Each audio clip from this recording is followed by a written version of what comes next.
రెండేళ్లలో కూటమి ప్రభుత్వం చేపట్టిన అభివృద్ధి కార్యక్రమాలను మంత్రి మొహమ్మద్ ఫరూక్ వివరించారు. రెండేళ్లలో మైనార్టీ సంక్షేమానికి 4,850 కోట్లు ఖర్చు చేశామని ఆయన తెలిపారు. అలాగే సప్లాన్ కింద 4,908 కోట్ల వ్యయం చేసినట్లు కూడా చెప్పారు. వక్ఫ్ బోర్డు పరిధిలో ఉన్నటువంటి 1,500 సంస్థల సర్వే పూర్తి చేసినట్లు మంత్రి పేర్కొన్నారు. మైనార్టీ అభ్యర్థులకు ప్రభుత్వ ఉద్యోగ అవకాశాలతో పాటు డిఎస్సి నియామకాల్లో కూడా అవకాశాలు కల్పించినట్లు మంత్రి చెప్పారు.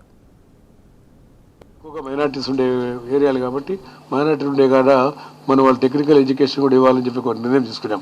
టెక్నికల్గా ఎందుకంటే ఇప్పుడంతా సాంకేతికపరమైన విద్య వస్తుంది కాబట్టి ఏఐ కూడా వస్తుంది కాబట్టి దీన్ని ప్రోత్సహించాలని చెప్పి ముఖ్య ఉద్దేశంతో ఈ కార్యక్రమం చేపట్టాం. మరి అది కేజీఎన్ ప్రభుత్వం మహిళా డిగ్రీ కళాశాల కోసం దాదాపుగా 4 అంతస్తుల భవన గదుల నిర్మాణం కోసం కూడా పెట్టాం.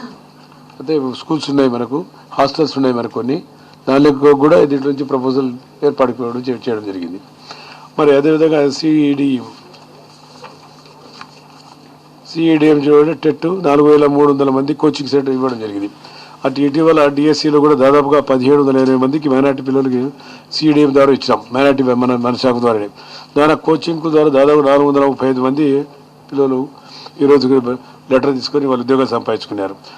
ఏదో లోకేష్ బాబు గారు ఏదైతే డిఎస్సి పెట్టారో అందులో కూడాను లోకేష్ బాబు గారు డిఎస్సి పెట్టిన దాంట్లో మన మైనార్టీ పాపులేషన్ దాదాపు 7.5-8% మైనార్టీ పాపులేషన్ ఉంటే 11.5% మంది పిల్లలు ఈరోజు టీచర్లకు వచ్చినారు. ఉర్దూ టీచర్లు చదువుకోవడానికి అవకాశం కలిగింది.